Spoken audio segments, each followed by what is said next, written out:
இதற்கு முக்கிய காரணம் முதலமைச்சரும் முதலமைச்சர் அமைச்சரவையில் இருக்கக்கூடிய மாண்புமிகு பதிவுத்துறை அமைச்சர் வணிகவரித்துறை அமைச்சர் மூர்த்தி அவர்களும் கிட்டத்தட்ட பல 5 ஆண்டு கால ஆட்சியிலே பல கோரிக்கைகளை வைத்து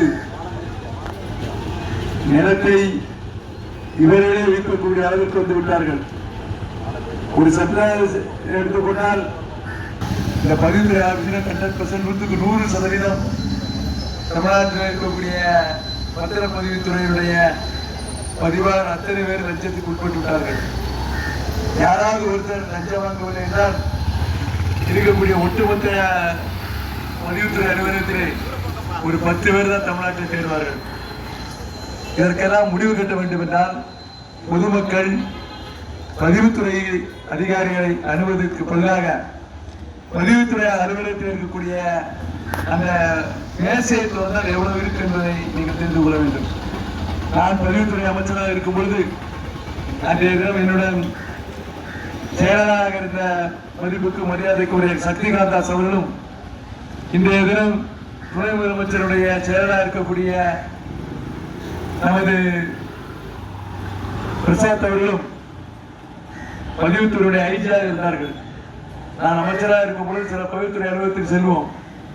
அங்கே பதிவுத்துறையிலே இருக்கக்கூடிய ஊழல் எல்லா இடத்திலுமே நடக்கக்கூடிய ஊழல் அதிகமான ஊழல் பதிவுத்துறையிலே. கோர்ட்டிலே நீதிபதிகள் தீர்ப்பு வழங்கினாலும் இவர்கள் லஞ்சத்தை வாங்கி கொண்டு தீர்ப்பு வழங்கி கொண்டிருக்கிறார்கள்.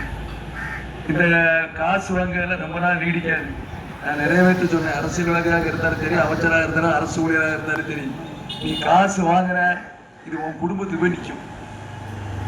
100% காசு வாங்கிச்சவன் யோசனைப்படுங்க.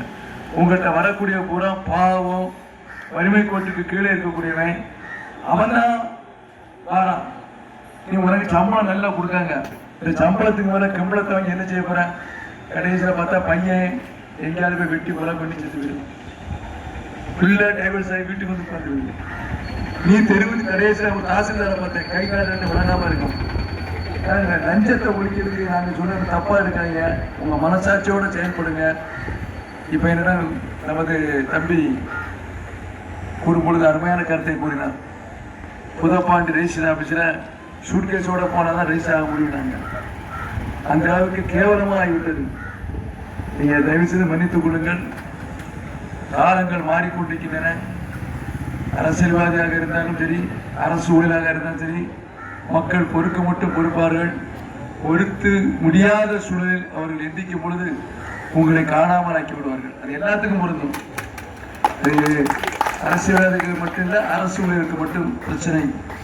நமது கன்னியாகுமரி மாவட்டத்துடைய பதிவுத்துறையுடைய பிரச்சனையை பற்றி பேசுவோம்.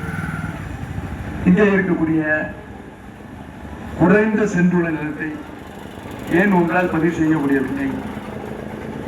வீட்டுமனை பட்டா போடுவதற்கு ஏன் உங்களால் முடியவில்லை?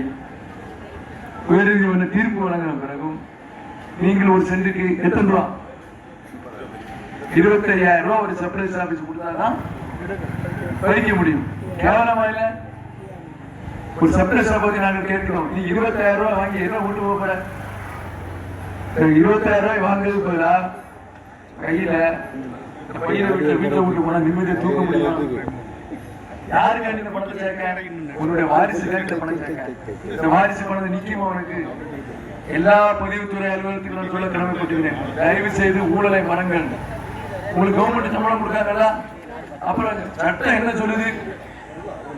உயர்நீதிமன்றம் ஒரு சட்டத்தை போட்டா அந்த சட்டத்தை படி நடத்திக் கொள்ளுங்க. நீங்க அதை விட்டுக்கிட்டு 25,000 ரூபாய் கொடுத்தாதான் பதிவுன்னா ஏழை பாளைகள் இதை நம்பி தொழில் செய்யக்கூடியவர் சின்ன சின்ன பிளாட் போட்டு அதான் அவனுக்கு வயிறு குழப்பு.